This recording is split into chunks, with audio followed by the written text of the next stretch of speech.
Hello दोस्तों, कैसे हैं आप सब। हमें उम्मीद होगा कि आप लोग बहुत ही अच्छे होंगे।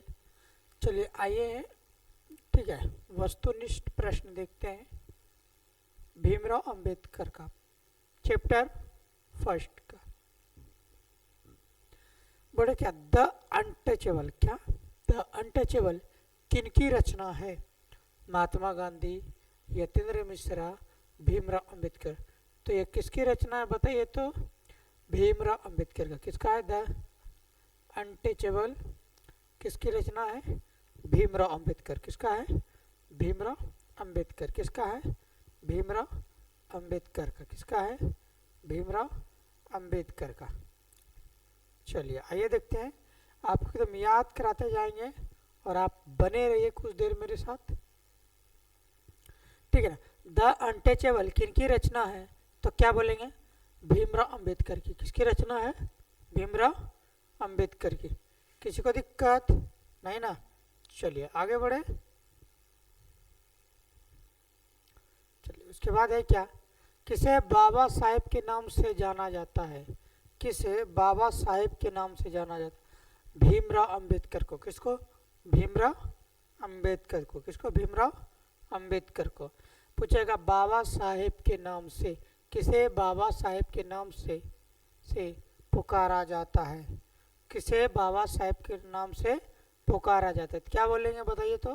भीमराव अंबेडकर को। बाबा साहेब के नाम से किसे पुकारा जाता है? भीमराव अंबेडकर को। भीमराव अंबेडकर को। क्लियर? चलिए आगे बढ़ते हैं। बुद्धिज्म एंड कम्युनिस्ट किसकी रचना है? बुद्धिज्म एंड कम्युनिस्ट किसकी रचना है? तो किनका है बताइए, आप लोग बताइए। भीमराव अंबेडकर का। किसका?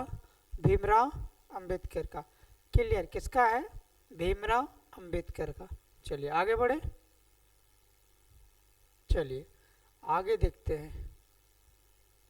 हाँ, हु आर सुद्राज किनकी रचना? हु आर सुद्राज किसकी रचना बताइए? ये भी क्या है? भीमराव अंबेडकर का। किसका है? भीमराव अंबेडकर का। किसकी रचना है? भीमराव अंबेडकर का। क्लियर? चलिए अगला क्वेश्चन है, मानव मुक्ति के पुरोधा किसे कहा जाता है? मानव मुक्ति के पुरोधा, मानव मुक्ति के पुरोधा किसे कहा जाता है?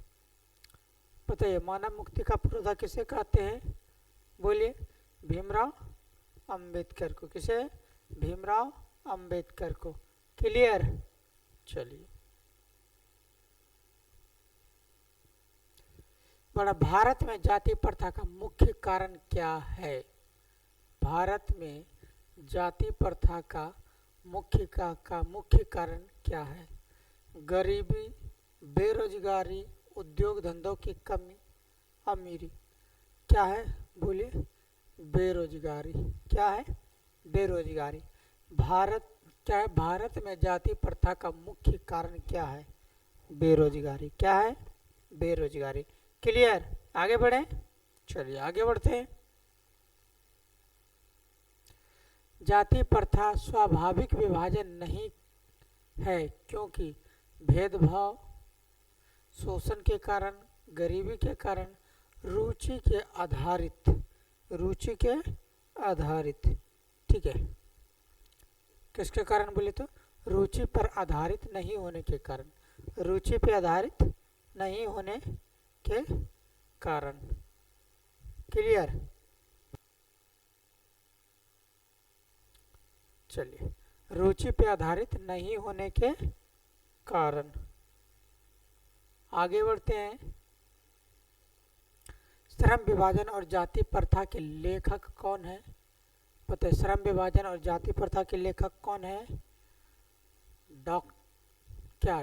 डॉक्टर राम मनोहर लोहिया, बाबा साहब भीमराव अंबेडकर, महात्मा गांधी, डॉक्टर संपूर्णानंद। तो बाबा साहेब भीमराव अंबेडकर। कौन है? बाबा साहेब भीमराव अंबेडकर। बाबा साहेब भीमराव अंबेडकर।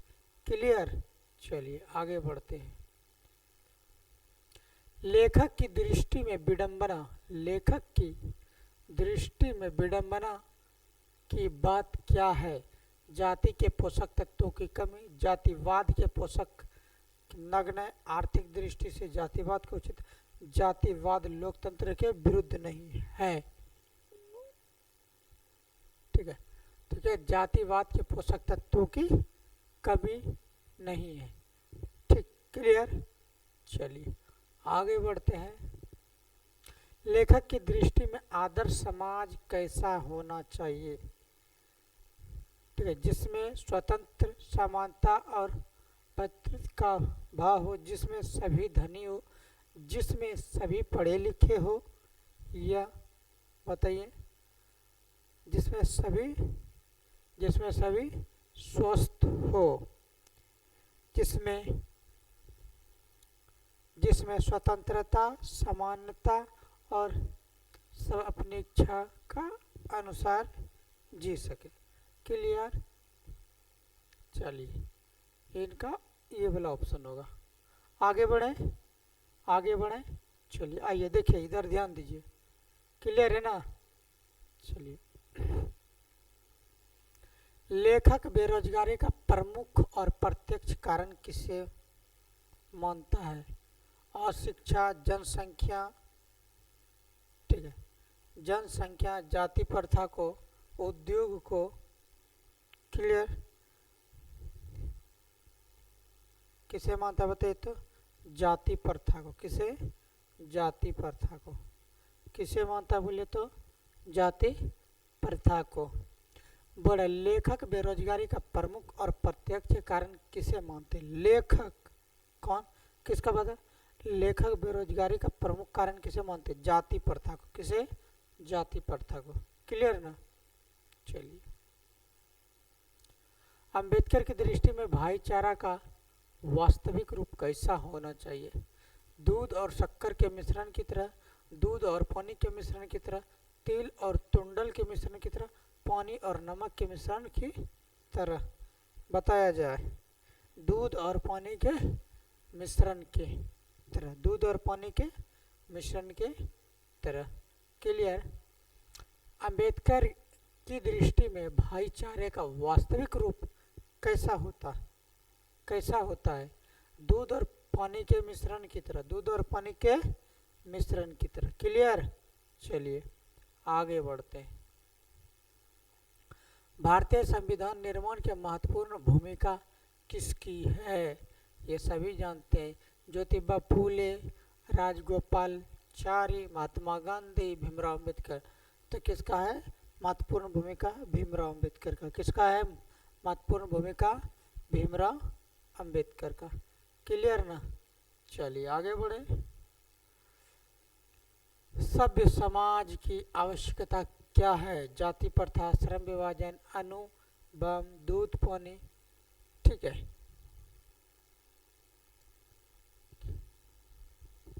बड़े क्या? सभ्य समाज की आवश्यकता क्या है? दूध पानी। क्या? दूध पानी। समाज की क्या आवश्यकता है? दूध पानी, दोनों मिल के रहे। क्लियर ना? चलिए अगला देखते हैं। निम्नलिखित रचनाओं में कौन कौन सी रचना डॉक्टर अंबेडकर की है? The caste India, the untouchable, हुआ सुद्राज। इनमें से सभी 15 का, इनमें से सभी क्या होगा? इनमें से सभी। क्लियर है? इनमें से सभी।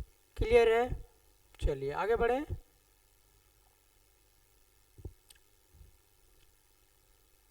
आधुनिक सभ्य समाज श्रम विभाजन को आवश्यक क्यों है? आधुनिक सभ्य समाज, आधुनिक सभ्य समाज, आधुनिक सभ्य समाज श्रम विभाजन को आवश्यक क्यों है? कार्य कुशलता के लिए, भाईचारे के लिए, रूढ़वादिता के लिए। इनमें से कोई नहीं।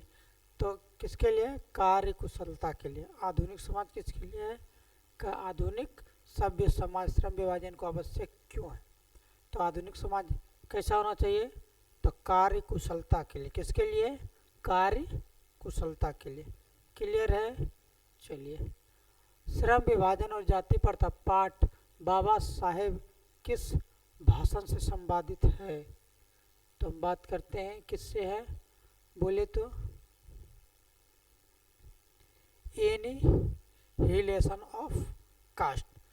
ठीक है, ये लाहौर में जब भाषण दे रहे थे, इन्हीं से ये क्या लिखा, डॉक्टर भीमराव अंबेडकर, श्रम विभाजन जाति प्रथा। ठीक है, किससे लिया गया है, annihilation of caste, annihilation of caste, annihilation of caste. Clear है। चलिए आगे बढ़े। श्रम प्राथमिक शिक्षा प्राप्त करने के बाद अंबेडकर उचित शिक्षा प्राप्त करने के लिए कहाँ गए, कहाँ गए भाई, इटली, दक्षिण अफ्रीका, न्यूयॉर्क, दक्षिण कोरिया।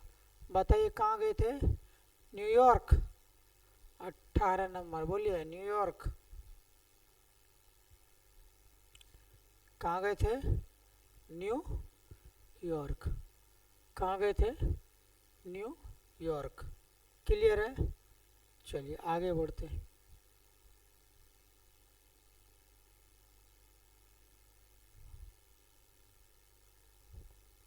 अंबेडकर के चिंतन व रचनात्मक के लिए प्रेरक व्यक्तित्व कौन थे, बुद्ध, कबीर, ज्योतिबा फूले, इनमें से सभी। ज्योतिबा फूले। कौन, ज्योतिबा फूले। नहीं, तीनों थे, तीनों, बुद्ध कबीर और ज्योतिबा फूले, तीनों थे। कौन थे, तीनों। क्लियर है। चलिए आगे देखते हैं 20वां नंबर। क्लियर ना। जाति पाति तोड़कर मंडल भाषण लाहौर में कब हुआ, 1942, 1942, 1942, 1940, 1936, 1938। कब हुआ था, 1936। ये वाला भाषण कब हुआ था, 1936। कब, 1936। हेलो दोस्तों, इस वीडियो में यहीं तक, फिर आपसे मिलेंगे अगले वीडियो। ये बहुत ही महत्वपूर्ण है, इतना क्वेश्चन आप लोग पुनः इसको देखिए और याद कर लीजिए। Thank you.